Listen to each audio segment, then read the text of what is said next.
அகிலமெங்கும் உள்ள தமிழ் நேயர்கள் அனைவருக்கும் பரம்பரை ஜோதிடர் உங்கள் மனோ பாலாஜியின் அன்பான வணக்கம்.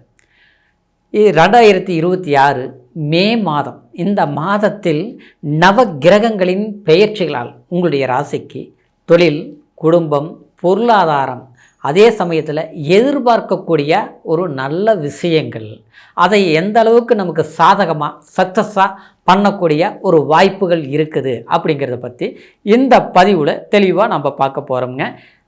சப்ஸ்கிரைப் பண்ணாமல் இருந்தீங்கன்னா சப்ஸ்கிரைப் பண்ணி பெல் பட்டன் அழுத்தி ஆல் ஆப்ஷன் கொடுங்க. அதாவது துலாம் ராசி அப்படின்னா தராசு. எதையும் பார்க்குற பார்வையிலேயே நல்லதா கெட்டதா, இது சரி வருமா சரி வராதா, இது நடக்குமா நடக்காதாங்கிறது தீர்மானிக்கக்கூடிய திறமை யாருக்கு இருக்குதுன்னா இந்த துலாம் ராசிக்காரருக்கு இருக்குது. ஏன்னா உங்களுடைய ராசி அதிபதி சுக்கிர பகவான் இல்லையா? எல்லாரும் உங்களை பார்த்து ஆசைப்படுவாங்க. என்ன இவங்க மட்டும் ஜாலியாக இருக்கிறாங்க, எவ்வளோ கஷ்டம் வந்தாலும் நல்லா செலுசெலுப்பாக இருக்கிறாங்க, எத்தனை முறை விழுந்தாலும் எந்திரிச்சிட்டே இருக்கிறாங்களே, அது உண்மையிலேயே இந்த துலாம் ராசிக்காரர் தான். அது மட்டும் கிடையாதுங்க, ரொம்ப நேர்மையாக இருப்பீங்க. இதனாலேயே சில பிரச்சனைகள் வரும். ஏன்னா உங்களுடைய ராசியில் தாங்க சனி பகவான் உச்சபலம் அடைவார். அப்போது உங்களுடைய மனசில் ஒரு கணக்கு போடுவீங்க.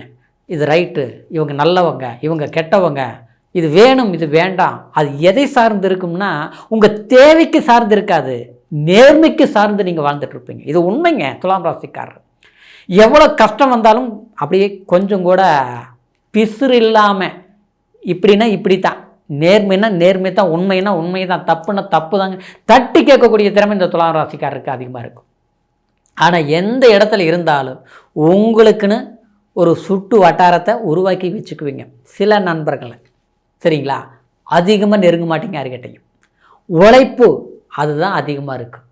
ஒரு வேலை செய்யணும், சாயங்காலம் வரைக்கும் அந்த வேலையை செஞ்சுட்டு தான் இருப்பீங்க ஆச்சுங்களா. உழைப்பால் உயர முடியுங்கிற ஒரு தன்னம்பிக்கை கொண்டவங்க இந்த துலாம் ராசிக்காரர். ஆனால் இத்தனைக்கும் சொந்தக்காரராக இருந்தாலும் மன வாழ்க்கையில் சில குழப்பங்கள் ஏற்பட்டு சில பிரச்சனைகள் உருவாக்கினா நீங்கள் உருவாக்குறதில்ல, நமக்கு தானே தேடி வரும். ஏன்னா சுக்கிரன் உங்கள் ராசி நாதன், 7ஆம் அதிபதியாக வரக்கூடியவர் செவ்வாய் பகவான்.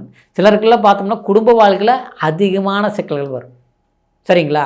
அதையே அப்படியே ஈடு கொடுத்து சமாளித்து கொண்டுட்டு போவீங்க தசாபுத்திகள் சாதகமாக இருந்தால். சிலருக்கு தசாபுத்தி பலவீனமாக இருந்ததுன்னு வச்சுங்களேன், ஏட்டிக்கு போட்டி, நீ என்ன சொல்கிறது நான் என்ன கேட்குறது, அதாவது நாம் நல்லாவே கரெக்டாகவே இருந்தாலும் தப்பு பண்ணுறது அவங்களா இருந்தாலும் கடைசியில் பார்த்தோம்னா குற்றவாளி, அதான் தப்பு பண்ணுறது நாம்பளாக தான் உட்கார்ந்துருக்கக்கூடிய சூழ்நிலையோடு இருக்கக்கூடியவங்க யாருன்னு கேட்டோம்னா இந்த துலாம் ராசிக்காரர் தான். இது குடும்ப வாழ்க்கை மட்டும் இல்லைங்க, மன வாழ்க்கை மட்டும் கிடையாதுங்க. பிடிச்சவங்களோடையும் அவ்வளோதான், கூட்டாளிகள்னாலையும் அவ்வளோதான், நண்பர்கள்னாலையும் அவ்வளோதான். கண்டிப்பாக இதெல்லாம் நீங்கள் பட்டிருப்பீங்க. ஆனால் பட்டாலும் அப்போவுமே நம்மளால் தான் மற்றவங்களுக்கு நல்லது, அடுத்தவங்களால ஒரு பைசாவுக்கு பிரயோஜனம் இல்லை.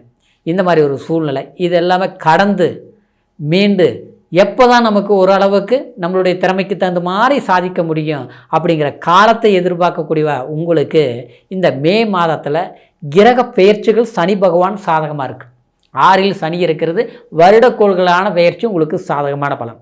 அதே நேரத்தில் 6ஆம் இடத்துல செவ்வாய் சஞ்சாரம் பண்ணிகிட்டு இருக்குது. இந்த செவ்வாய் அப்போது கடன் பிரச்சனை இருந்தாலும் சரி, எதிரினால் தொல்லை இருந்தாலும் சரி, கண்டிப்பாக நீங்கள் ஜெயிச்சிருவீங்க, பயமே படாதீங்க ஆச்சுங்களா.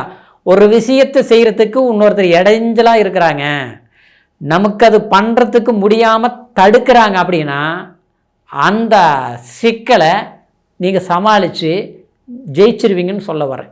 அது சட்ட சிக்கலாக இருந்தாலும் சரி, பங்காளி பிரச்சனையாக இருந்தாலும் சரி, முன்னால் விட்டு பின்னால் குழி தோண்டக்கூடிய எதிரியாக இருந்தாலும் சரி, சக்ஸஸ் பண்ணிடுவீங்க. ஏன்னா செவ்வாய் 6ஆம் இடத்துல இருக்குது இந்த 11ஆம் தேதி வரைக்கும்.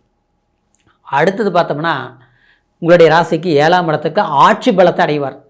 அது மட்டும் இல்லாமல் சூரிய பகவானும் 15ஆம் தேதி வரைக்கும் ஆட்சி பலம், லாபாதிபதியிலேயே உங்களுடைய இந்த சூரியன். அப்போது அந்த உச்ச நிலையில் செவ்வாய் ஆட்சி, சூரியன் உச்சம், கரெக்டாக 7ஆம் பார்வை உங்களுடைய ராசியை பார்க்குது. அப்போது உங்களுக்கு ஒரு வெளிச்சம் கிடைக்கும், உடல் தொந்தரவு ஆரோக்கிய பாதிப்பு சரியாகும், மனக்குழப்பங்கள் கண்டிப்பாக தீரும். என்னவோ எல்லாம் இருந்து நிம்மதி இல்லாமல் இருக்குது, ஏதோ நம்மளை பண்ணுது, விடிய விடிய யோசிக்கிறேன், விடிஞ்ச பிறகு எதை செய்யணும்னு புரிய மாட்டேங்குது, தூக்கம் கேட்டது தான் மிச்சமாக இருக்குது. இப்படிலாம் துலாம் ராசிக்காரர் வருத்தப்பட்டு இருப்பீங்க. ஒரு வேலையை தொட்ட முழுசாக முடிக்க முடிய மாட்டேங்குது, பணம் வர்றது தெரியுது, எந்த பக்கம் போகுதுன்னு தெரியல, 10 பைசா மிச்சம் வைக்க முடிய மாட்டேங்குது. ஒரு விஷயத்தை செய்து முடிக்கணும்னு நினச்சோம்னா அதுக்கு முதலெல்லாம் நினச்சோம்னா அது முடிக்காமல் விட மாட்டோம். ஆனால் இப்போ பார்த்தோம்னா செய்யணும் தோணுது, செய்ய முடிய மாட்டேங்குது, அப்படியே செஞ்சாலும் அந்த வேலையை முடிக்க முடியல. இப்படி தான் போயிட்டுருக்கு. அந்த பிரச்சனைகள் எல்லாமே கிளியராக போகுது, கண்டிப்பாக சரியாயிடும், கவலைப்படாதீங்க. அடுத்தது பார்த்தோம்னா 15ஆம் தேதிக்கு பிறகு 8ஆம் இடத்துக்கு சூரியன் அஸ்தமாகக்கூடிய ஒரு காலகட்டம். அந்த இடத்துல பார்த்தோம்னா சூரியனும், அதாவது வரக்கூடிய நேரத்தில் பார்த்தோம்னா கரெக்டாக சுக்கிரன் பாக்கியஸ்தானத்துக்கு பயிற்சி ஆகிடுவாருங்க, ஆச்சுங்களா. அப்போ அந்த குருவோடு இணையும் போது அந்த குரு பார்வையே உங்களுடைய ஜென்மத்தை பார்க்கும்போது கண்டிப்பாக திருமணம் ஆகாமல் இருக்கிறவங்களுக்கு திருமண பலன் கைகூடி வரும். இன்னொன்று பார்த்தோம்னா சில கமிட்மெண்ட்டில் அன்பால் உருவாக்கி வச்சுருப்பீங்க, இதுதான் நமக்கு வாழ்க்கை, இதுதான் நம்மளுடைய எதிர்காலம் அப்படிங்கன்னு கமிட்மெண்ட்டில் இருப்பீங்க, சரிங்களா. அது பார்த்தோம்னா தேவையில்லாமல் பிரிஞ்சு போயிருப்பீங்க, இல்லையா கூட இருந்தே சங்கடத்தை கொடுத்துருக்கோம், சமாதானப்படுத்த முடியாத சூழ்நிலைகள் இருந்திருக்கும். ஆனால் அந்த மாதிரி சிக்கல்களை வருத்தங்களை போக்கக்கூடிய வாய்ப்பு கண்டிப்பாக உண்டாக்கும். இன்னொன்று சொல்ல போனோம்னா திருமணத்தை நமக்கு பிடிச்சவங்களோட ஒரு திருமணத்தை பண்ணணும்னு நினச்சிக்கும்போது ஒன்றும் குடும்ப சூழ்நிலை ஒத்து வராமல் இருக்கும், இல்லையா. அதாவது நம்ம குடும்பத்தில் இருக்கக்கூடிய அவங்கள சமாளித்தாலும் அதாவது அந்த திருமணம் நடக்காமல் தள்ளி தள்ளி போயிட்டுருக்கும், ஆச்சுங்களா. இது எப்படி சரிப்படுத்துறதுன்னு சொல்ல முடியாது.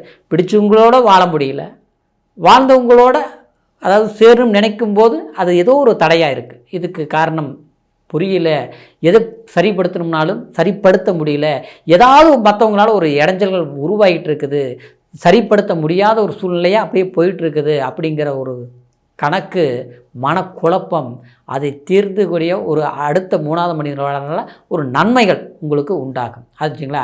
அதாவது சமாதானம் ஆகக்கூடிய ஒரு வாய்ப்பு உருவாகும், வருத்தங்களை போக்கக்கூடிய நேரம் நிச்சயமாக இது உருவாக்கும். காரணம் என்னென்னா குரு பகவான் உங்களை 5ஆம் பார்வையும் உங்களுடைய ஜென்மத்தை பார்க்குறாரு, அந்த இடத்துல சுக்கிரன் பயிற்சி, ஆச்சுங்களா. லாபஸ்தானத்தில் கேது இருக்கிறது ஒரு அற்புதம் தான், சரிங்களா. எதிர்பாராமல் கூட்டு முயற்சி, கூட்டாளிகள்னால ஒரு நன்மை, தொழில் ரீதியிலையும் வரவு கிடைக்கும். அதே மாதிரி அதாவது அரசாங்க கலைத்துறையில் இருக்கக்கூடியவங்களுக்கு அரசாங்க சப்போர்ட்டுகள் கிடைக்கும், ஆச்சுங்களா.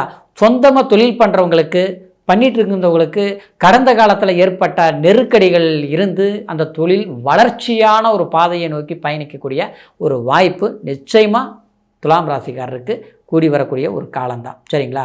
அதே நேரத்தில் 5ஆம் இடத்துல ராகு இருக்குன்னு குலதெய்வ வழிபாடு பண்ணிக்கோங்க, குலசாமியை மறக்க வேண்டாம். டைம் கிடைக்கிற போது நீங்கள் போயிட்டு வாங்க, இந்த மே மாதம் மட்டும் சொல்ல வரலைங்க, அடிக்கடி குலதெய்வ வழிபாடு பண்ணிக்கோங்க.